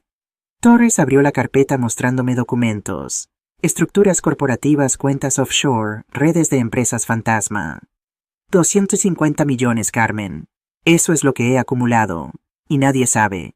Ni Salazar, ni Laura, ni sus amigos de Interpol. Porque soy más inteligente que todos ellos juntos. Su arrogancia era asombrosa. Estaba confesando todo presumiendo de crímenes porque realmente creía que era intocable. Entonces, ¿qué dice? Torres cerró la carpeta. ¿Protegemos a nuestros intereses mutuamente o prefiere ver a su hijo sufrir? Miré a esta mujer que había matado a cientos de personas, que había destruido familias, que estaba amenazando a mi hijo. Y tomé mi decisión. Tengo una pregunta, dije. Sí. ¿Alguna vez se arrepiente? ¿Alguna vez piensa en las 300 personas que mató? ¿En las familias que destruyó? Torres rió. Realmente rió. Arrepentirme, Carmen, esas personas iban a morir de todas formas. Solo aceleré lo inevitable. Y sus familias están mejor ahora. Es servicio público realmente. Ya veo. Me puse de pie. Entonces supongo que no hay esperanza para usted. Torres frunció el ceño. Esperanza, esa es una palabra extraña. La puerta de su oficina explotó hacia adentro. Interpol, manos donde podamos verlas. Ana Ruiz entró primero, arma alzada, seguida por 6 agentes más. Torres se quedó paralizada, la comprensión llenando su rostro. Usted, me señaló con dedo tembloroso. Usted estaba grabando.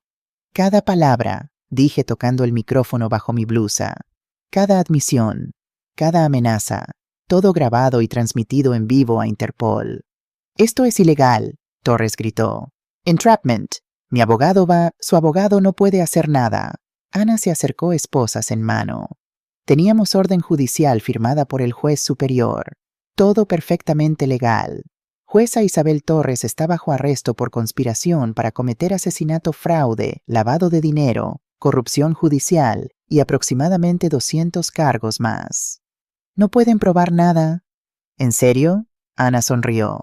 Porque acabamos de grabar su confesión completa.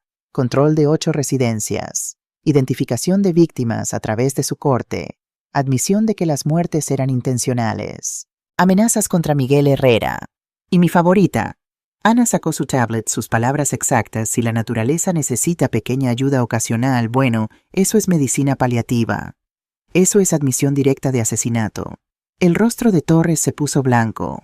Por primera vez vi miedo real en sus ojos. ¿Y esta carpeta? Uno de los agentes recogió la carpeta que Torres había mostrado.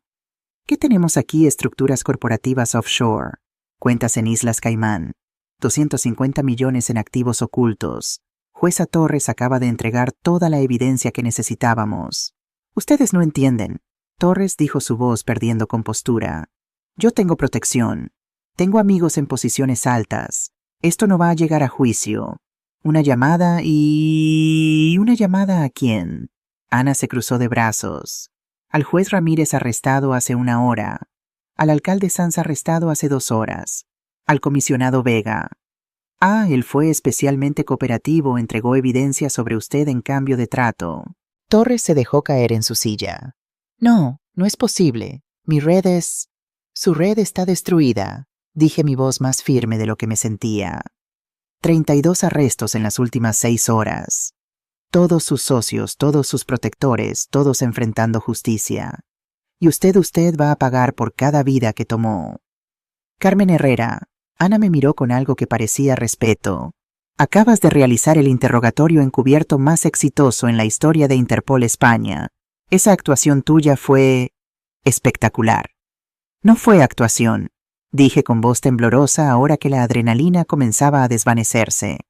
Cada palabra que dije me hizo sentir enferma. Tener que pretender que estaba de acuerdo con ella, que entendía su lógica. Antonio entró corriendo a la oficina. Me abrazó fuertemente.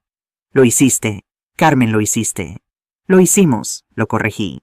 20 años de tu evidencia, 3 años con Interpol y un día de mi actuación.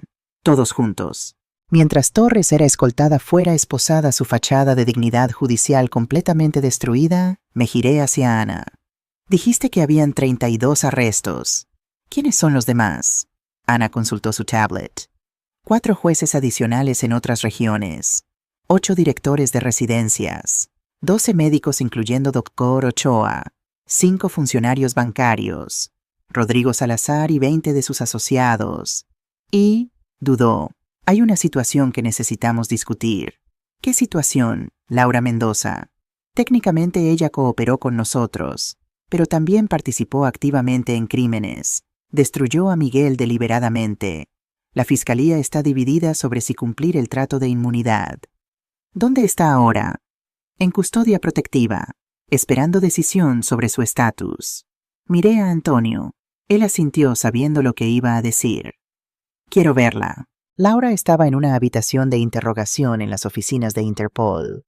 Se veía pequeña, asustada, nada como la mujer segura que me había confrontado en mi casa. Cuando entré se puso de pie inmediatamente. Señora Herrera, yo... Siéntate, dije fríamente. Laura se sentó. Ana y Antonio estaban conmigo, pero les pedí que me dieran un momento. ¿Sabes cuántos años pasé criando a Miguel? Comencé. 40 años. 40 años de amor, sacrificio, esperanza. Y tú lo destruiste en 18 meses.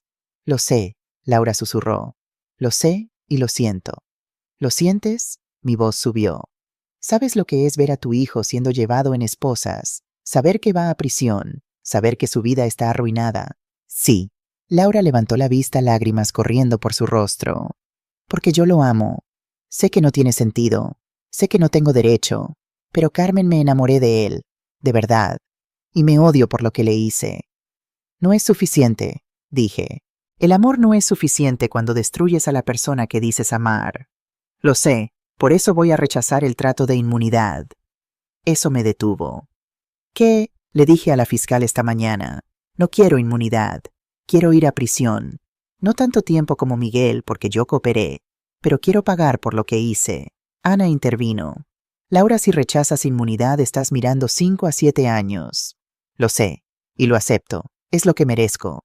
Miré a esta mujer que había causado tanto daño, y vi algo que no esperaba: arrepentimiento genuino. ¿Por qué? Pregunté. ¿Por qué rechazar inmunidad? Porque, Laura me miró directamente. Si voy a tener alguna posibilidad de que Miguel me perdone, alguna vez necesito ganar ese perdón. Necesito demostrar que estoy dispuesta a pagar por mis crímenes igual que él está pagando por los suyos. Tal vez nunca te perdone. Lo sé, pero tengo que intentarlo. Porque Carmen, contra toda lógica, contra todo lo que hice para manipularlo, terminé amándolo realmente. Y el amor real significa sacrificio. Tú me enseñaste eso. Joy, 40 años sacrificándote por Miguel. Vi fotos en su apartamento. Vi cartas que guardaba. Escuché cómo hablaba de ti. Y me di cuenta de lo que es el amor real. No manipulación. No agendas. Solo amor incondicional. Y quiero ser digna de eso. No sabía qué decir. Esta mujer que había sido mi enemiga, que había destruido a mi familia, estaba ofreciendo ir a prisión por amor. Ana, me giré hacia la inspectora.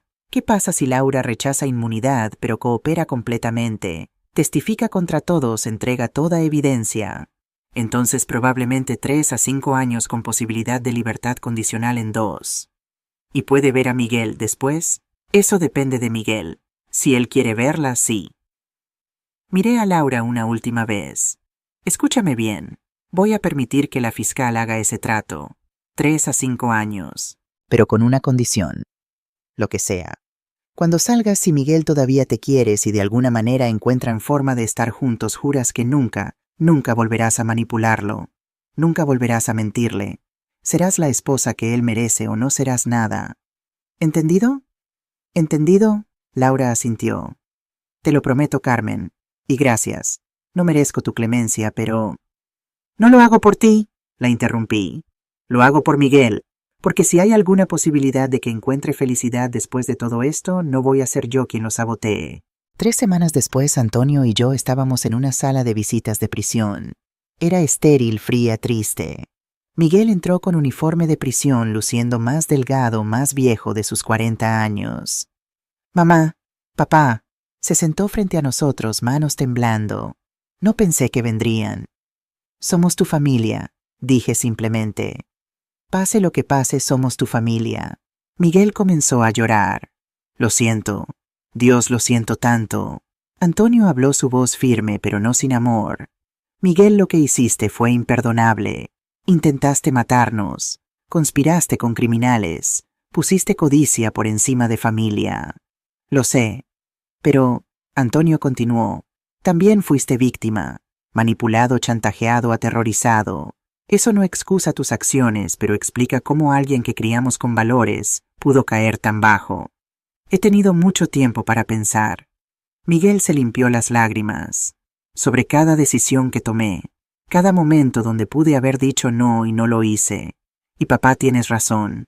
Fui manipulado, pero también fui cobarde, débil. Prioricé el camino fácil sobre el camino correcto. Al menos ahora lo reconoces, dije. He estado cooperando completamente con Interpol, Miguel explicó. Les di nombres de todos en el casino, operaciones de lavado de dinero que vi, todo. Mi abogado dice que con mi cooperación y el testimonio de Laura, mi sentencia probablemente será 3 años. Fuera en 18 meses con buen comportamiento.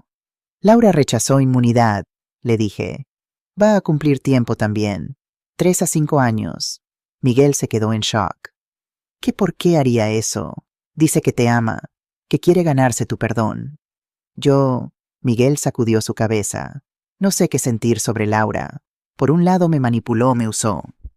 Por otro lado, cuando estaba en pánico, cuando pensé que todos iban a matarme, ella fue la única que me dijo la verdad, que tenía que cooperar, que era la única forma de salir con vida. ¿La amas? Antonio preguntó directamente. No lo sé. Pensé que sí.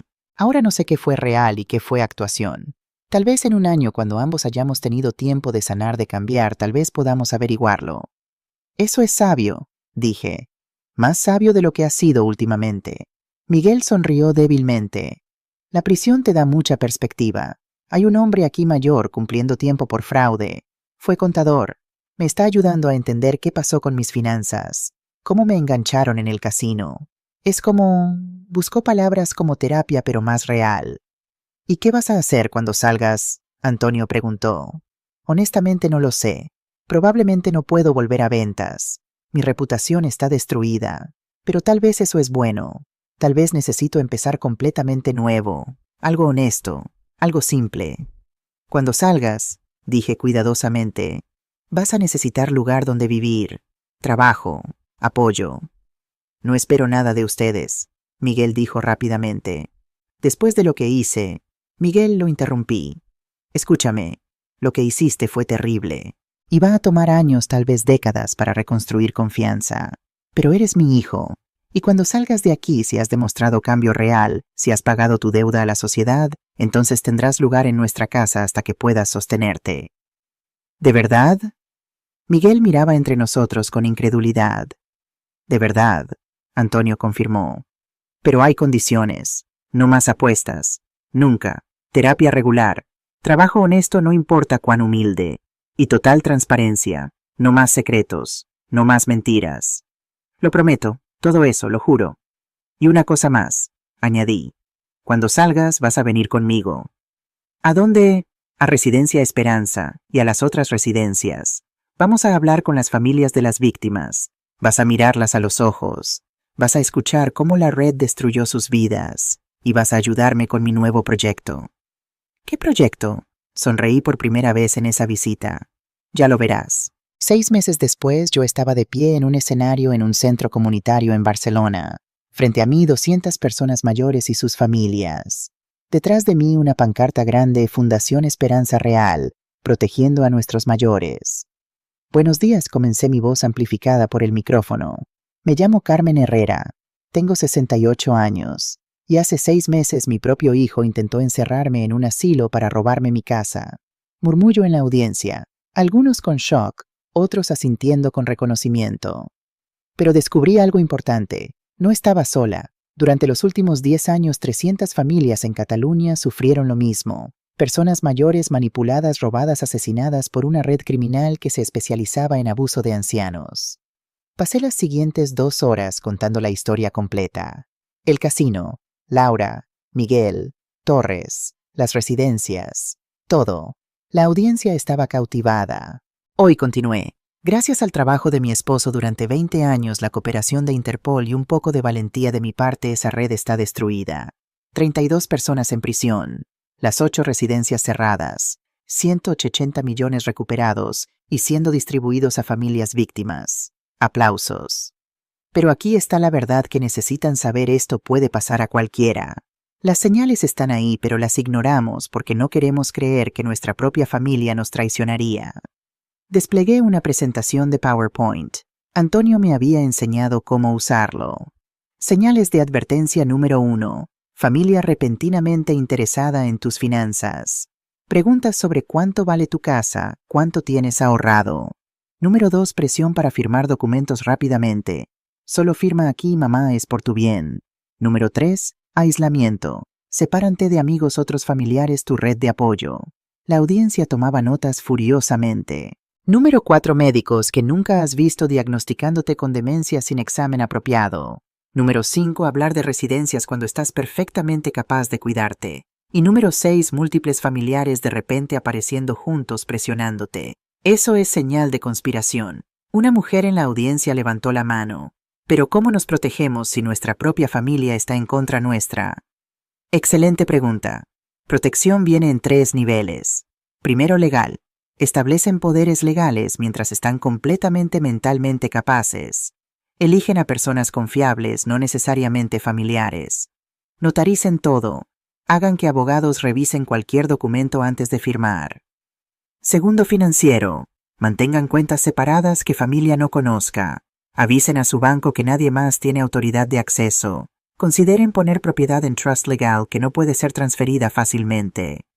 Tercero, social. Mantengan relaciones con gente fuera de su familia. Vecinos, amigos, comunidad de iglesia. Personas que notarán si desaparecen repentinamente o si su comportamiento cambia. Otra mano. Y si ya firmamos papeles, si ya perdimos control, no están solos. Fundación Esperanza Real ofrece servicios gratuitos. Abogados que revisan documentos. Detectives que investigan. Contacto directo con Interpol si sospechan actividad criminal. Y apoyo emocional de personas que han estado en su situación. Antonio se unió a mí en el escenario. Mi esposa es demasiado modesta para mencionar que ella personalmente ha ayudado a 50 familias en los últimos 6 meses. Ha expuesto 3 esquemas de fraude adicionales. Ha salvado vidas. No solo yo, lo corregí. Nuestro equipo, Ana Ruiz de Interpol es asesora. Tenemos voluntarios, trabajadores sociales, abogados pro bono. Y pronto, miré hacia la puerta donde Miguel acababa de entrar liberado 3 días antes por buen comportamiento. Vamos a tener a alguien más. Miguel se acercó nerviosamente. La audiencia murmuraba reconociéndolo de las noticias. Este es mi hijo Miguel, dije firmemente. Cumplió 18 meses en prisión por conspirar contra mi esposo y yo, y ahora va a dedicar los próximos años a asegurarse de que ninguna otra familia sufra lo que nosotros sufrimos. Miguel tomó el micrófono con manos temblorosas. No merezco estar aquí. No merezco el perdón de mi madre. Pero estoy aquí para decirles: si yo pude caer en esta trampa, cualquiera puede. Y si mi madre puede perdonarme después de lo que hice, entonces hay esperanza para reconciliación en cualquier familia. La audiencia estaba en silencio. Fui débil, codicioso, estúpido, y casi destruyo las 2 mejores personas en mi vida. Pero mi madre me enseñó que las personas pueden cambiar, que errores pueden ser expiados, y que familia verdadera, familia no abandona incluso cuando sería más fácil hacerlo. Algunas personas en la audiencia estaban llorando ahora, así que si están en esa audiencia y están considerando traicionar a sus padres por dinero, les digo: no vale la pena. Ninguna cantidad de dinero vale la pena perder tu alma. Y si están en esa audiencia y son padres que han sido traicionados, les digo: el perdón es posible. Si hay arrepentimiento genuino, si hay cambio real, la familia puede sanar. Miguel me devolvió el micrófono. Nos abrazamos en el escenario. La audiencia estalló en aplausos. Después de la presentación, docenas de personas se acercaron con sus historias. Hijos preocupados por padres siendo manipulados. Padres preocupados por intenciones de sus hijos. Vecinos que notaron cosas extrañas. Una mujer mayor, probablemente en sus 70, esperó hasta el final. Carmen, ¿puedo hacerte una pregunta personal? Por supuesto. ¿Cómo lo haces? ¿Cómo perdonas algo tan terrible? Miré a Miguel, quien estaba ayudando a Antonio a empacar equipo. Porque el perdón no es para él, es para mí. Cargar odio es como beber veneno esperando que la otra persona muera. Perdonar es elegir liberarme de ese peso. Pero él casi te mata. Casi, pero no lo hizo. Y la persona que está aquí ahora después de 18 meses de prisión, terapia y trabajo duro en sí mismo, no es la misma persona que conspiró contra mí. Las personas pueden cambiar. No siempre lo hacen, pero pueden. Y Miguel está demostrando que realmente cambió. Eres valiente. No, sonreí. Solo soy una mujer que se negó a ser víctima, que decidió que a los 67 años mi vida no había terminado, que iba a tomar esta tragedia y convertirla en algo útil. La mujer me abrazó. Gracias, me diste esperanza. Esa noche Antonio, Miguel y yo cenamos en nuestra casa, la casa que casi perdimos, la casa que ahora era símbolo de supervivencia. Miguel es Antonio pasó una fuente de paella. Tu madre y yo hemos estado discutiendo. Necesitas tu propio lugar. Vivir con tus padres a los 40 no es ideal. Lo sé, pero con mi récord criminal no puedo conseguir préstamo. Por eso, lo interrumpí. Vamos a ayudarte. No una donación. Un préstamo apropiado, con interés, con contrato legal. Vas a pagarlo durante los próximos 10 años trabajando para la fundación. ¿De verdad? Miguel miraba entre nosotros. ¿De verdad? Antonio asintió.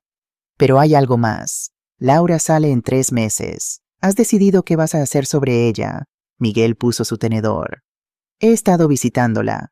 Cada 2 semanas. Al principio estaba tan enojado. Pero ella está diferente también. Real. Sin máscaras. Y papá, creo que todavía la amo. Entonces cuando salga, dije, tráela a cenar. No prometo que seré cariñosa inmediatamente, pero le daré oportunidad. Una oportunidad. Si vuelve a manipularte, si vuelve a mentir, se acabó. Pero si está genuinamente cambiada... Gracias, Miguel susurró. No merecen ser tan buenos conmigo. Probablemente no, Antonio dijo con pequeña sonrisa. Pero eso es lo que hace familia. Ser buenos incluso cuando no es merecido. Dentro de razón. Esa noche, después de que Miguel se fue a su cuarto, Antonio y yo nos sentamos en nuestro balcón mirando Barcelona brillar en la noche. ¿Crees que hicimos lo correcto? Antonio preguntó. ¿Perdonándolo? No lo sé, admití. Pero sé que la alternativa a cortarlo de nuestras vidas para siempre habría matado algo en mí. Así que elegí creer en posibilidad de redención. Elegí esperanza sobre amargura. 45 años casado contigo. Antonio tomó mi mano, y todavía me sorprendes. Después de todo lo que pasó, después de todos mis secretos, después de la traición de Miguel, todavía encuentras forma de elegir amor. No siempre es fácil, dije honestamente. Hay días donde me despierto enojada, donde pienso en lo que casi pasó, donde miro a Miguel y recuerdo esa grabación de él discutiendo cuánto tardaríamos en morir. ¿Y qué haces en esos días? Recuerdo que él también es víctima, que las verdaderas villanas eran Torres y su red, y que Miguel está pagando por sus crímenes mientras trabaja para asegurar que nadie más sufra lo mismo. Eso no borra lo que hizo, pero le da significado al sufrimiento. Antonio me besó suavemente. Te amo, y estoy tan orgulloso del trabajo que estás haciendo. Estamos haciendo, lo corregí. 20 años de tu evidencia hicieron esto posible.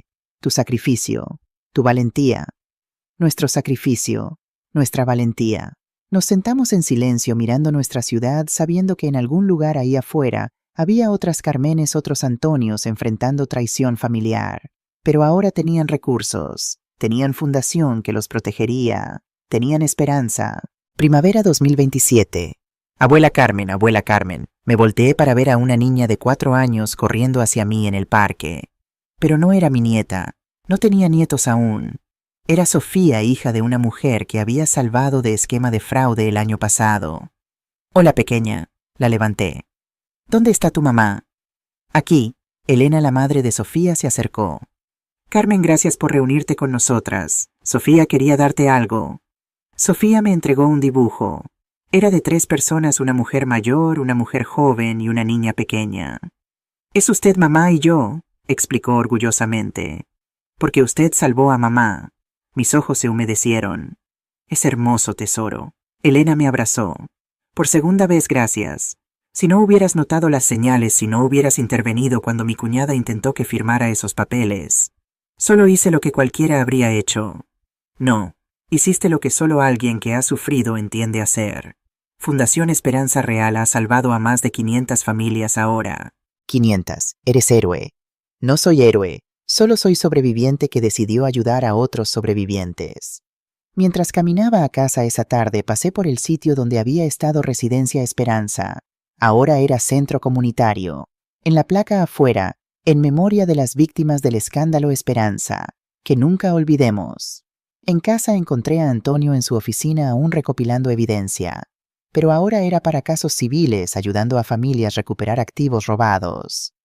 «Miguel llamó», Antonio dijo. «Él y Laura quieren venir a cenar este domingo». «¿Cómo le está yendo en el trabajo?», pregunté.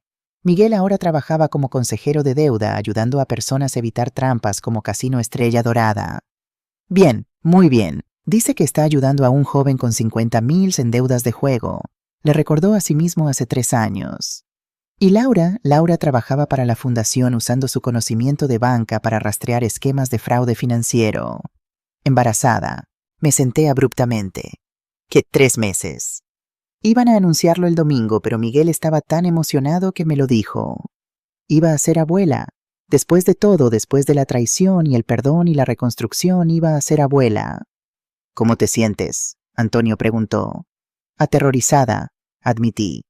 ¿Y si Miguel todavía no está listo? ¿Y si Laura? Carmen, Antonio tomó mis manos. Ellos no son las personas que eran hace 3 años. Han hecho el trabajo. Han pagado sus deudas. Han cambiado. Lo sé, lo sé. Es solo un bebé, una nueva vida, una oportunidad de hacerlo mejor. Exactamente. Y tú vas a ser la abuela más increíble. Vas a enseñarle a ese niño sobre justicia, sobre perdón, sobre cómo ser fuerte. Esa noche escribí en mi diario algo que había comenzado después de todo el trauma, una forma de procesar, de sanar. Querido diario, tengo 69 años. En 2 años he pasado de casi ser asesinada por mi propio hijo a convertirme en defensora de ancianos reconocida nacionalmente. He ayudado a 500 familias. He perdonado lo imperdonable. Y ahora voy a ser abuela. Si alguien me hubiera dicho hace 3 años que mi vida tomaría este giro, no lo habría creído. Habría dicho que era demasiado vieja para reinventarme, demasiado cansada para luchar, demasiado herida para perdonar. Pero aprendí algo: nunca eres demasiado vieja para cambiar tu vida. Nunca eres demasiado herida para sanar. Y familia verdadera, familia no es sobre sangre, es sobre elección. Elegir amarse incluso cuando es difícil. Elegir perdonar incluso cuando duele. Elegir esperanza incluso cuando sería más fácil elegir amargura. Mi hijo casi me mató, pero también me enseñó que soy más fuerte de lo que pensaba, más valiente, más capaz de amor que había imaginado. Y ahora voy a ser abuela, y voy a enseñarle a ese niño todo lo que he aprendido. Sobre fuerza, sobre perdón, sobre cómo transformar tragedia en propósito. Esta es mi historia. Soy Carmen Herrera. Tengo 69 años, y mi vida apenas está comenzando.